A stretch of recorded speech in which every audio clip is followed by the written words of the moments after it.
Okay, hey everybody, this is Shepard, this time with a video on the Gunlance. Keep in mind, a lot of what I'm showing off here is also fairly equally relatable to the Charge Blade, so if you like using that weapon as well, you can feel free to take this set and copy and paste it over to Charge Blade.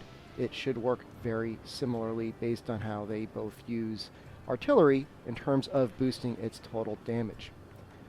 So, in terms of the Gunlance, it's kind of an interesting weapon in that, unlike most other weapon categories, for the most part, there's really only one Gunlance that we're using in high rank. You can, of course, feel free to use whatever you like, but in terms of damage, we're very limited in terms of our shelling level. Assuming we actually want to use the shelling portion of the Gunlance, what we're looking for is a level 4 Gunlance. So you can see here in the Royal Burst, we see normal level 4. Unfortunately, there are no other normal level 4 Gunlances in the game. Do them real quick. So here's wide level 3, normal level 4, which is the one we're using, long 3, wide 2, 3, 3, 3, 3. Interestingly enough, if you played the beta, what we were using was a normal level 3 Gunlance there. Oh, sorry, there is long level 4. It is wide level 4 we're missing out on. That's the probably going to be the Devil Joe Gunlance that comes out in the spring. So, in any case, what I've put together here is more of a starting set for the Gunlance. Reason being is, at least in terms of decorations, we're using things that are semi-easily available obtained. We have your attack decoration, which you start with. A couple grinders, which are semi-rare but not super, super rare.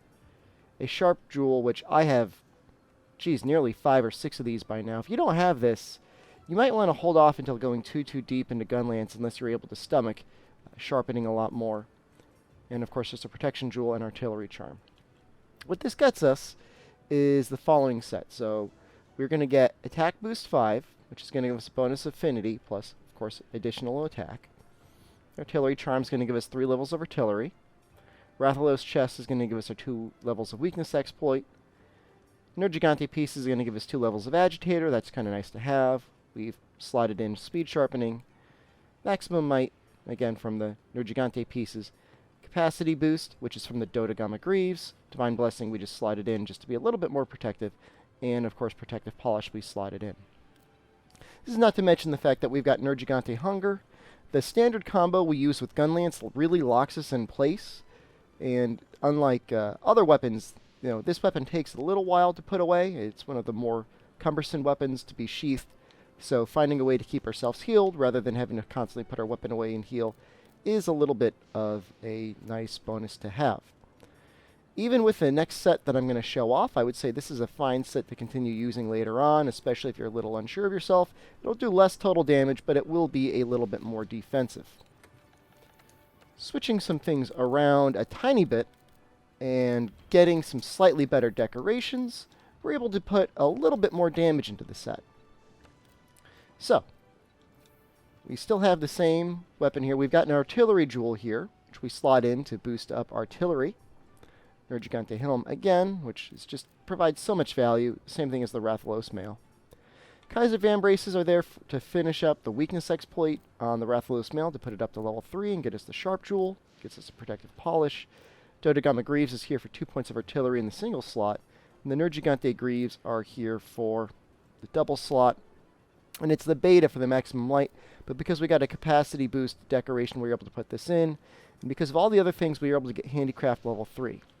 Now, because we've got the sharpness decoration, sharpen polish, that little sliver of white sharpness is actually fairly usable. We're going to be able to get 1 minute of white sharpness off, which, if we've got our sharpness locked, doesn't matter how much we're using explosions at all. So between 3 levels of maximum might, 3 levels of weakness exploit, we'll be critting more. Total raw power will be less, but most of the damage is coming from artillery anyways, and certainly an additional 30% affinity will more than make up for 3 points in attack. So, I've already posted a quest. This is going to be the monster who is best utilized with the Gunlance.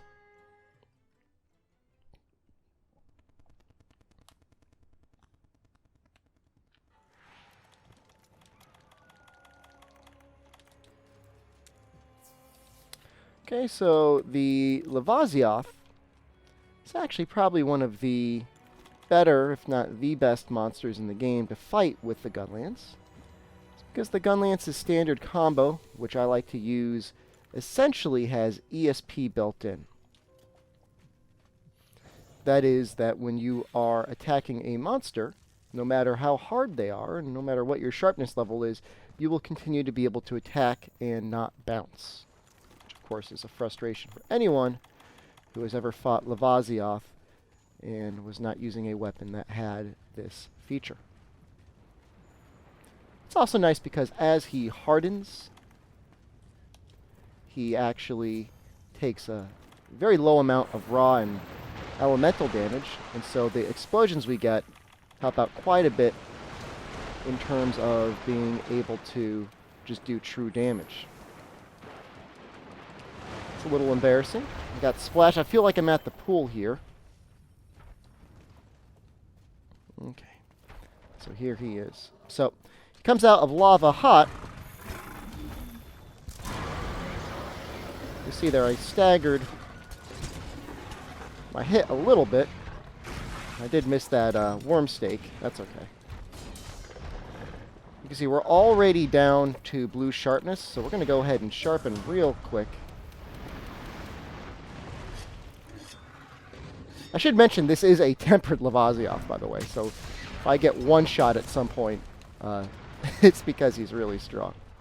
He's got this one super fireball attack, which is relatively horrifying. You can see there the slam attack will have ESP no matter what the monster is doing. You can see our raw attacks, now that he has mostly hardened, do very little damage. Which is really where the ability for the Gunlance to do full bursts like that really shines. One thing to note is you can do an unsheath attack into a shelling attack.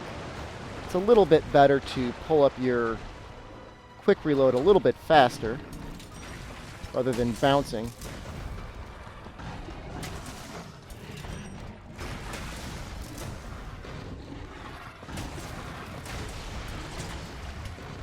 It's twice now I've missed the worm stake, unfortunately.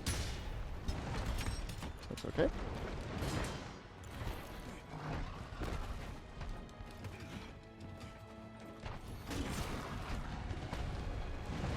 And I always like to use that advancing attack there to reposition myself.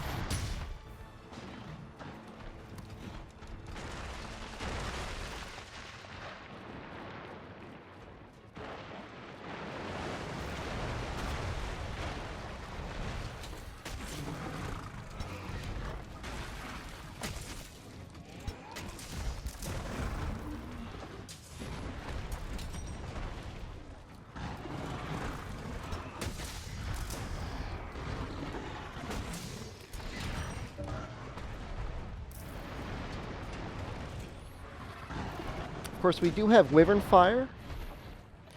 If you find yourself in a situation where it seems like you might be standing still for a moment, you've got Protective Polish up, it does okay damage.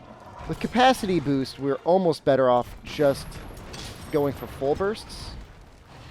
You can see there that was about 240 damage with the Wyvern Fire. It's 30 times 6, which is not that much less, given the time it takes to pull out the Wyvern Fire, of course. Okay, Cat showing his worth here.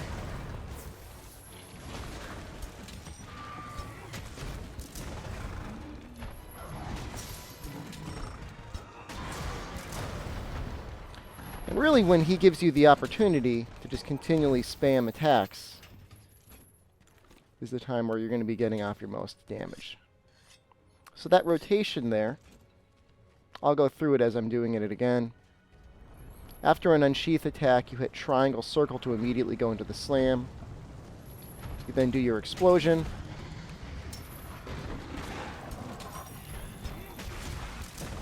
And triangle for the wide sweep. Then R2 and circle to do the quick reload.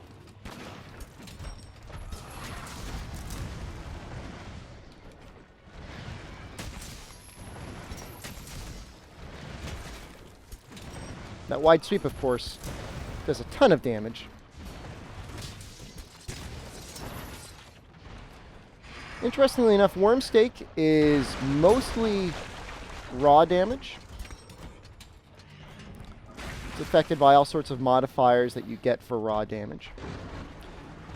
The final hit, though, is also affected by artillery, so it's a really interesting hybrid attack that the weapon has. It's not affected by shot type. It is affected by shot level, though. So your level 4 shot types are going to do slightly more damage than a level 2 shot type.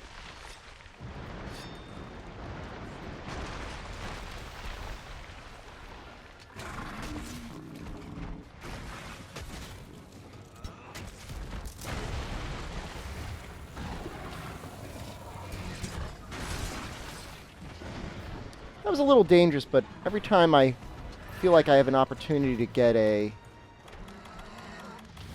Wyvern Fire off, I like to get one off. Or Wormstake, that is. Okay, so that was not my cleanest run, but still about 5 minutes-ish, 6 minutes. We might try that again to see if we can get a sub 5. But otherwise, you can see pretty good, pretty fun. Lots of utility with the Gunlance, and certainly safer than using weapons without a shield if you're still not used to doing standard evasion. Okay, so that's pretty much the Gunlance in a nutshell. Of course, there are plenty of new techniques and ways to use the Gunlance. Things I did not show off is you can actually charge the individual shells in the Gunlance to increase their power by quite a bit, although that will, of course, take more time. You can do standard triple poke combos, which if you're really focusing on a status or element, which I would not necessarily advise on a Gunlance, can actually be extended by shots. You can do 2 shots into a Wormstake, which again, while not ideal, may have some use case scenarios. If you like this video and would like to see more or ask me questions in real time, I am now streaming basically every day from 7 p.m. until about midnight Eastern Standard Time, and almost all day, Saturday and Sunday. So Monday, Tuesday, Thursday, Friday, stop by in the evenings. Saturday and Sunday, come and join me on the weekends. Until next time, though, this is Shepard, hoping you enjoyed the video. And until next time, good luck, and have a good hunt.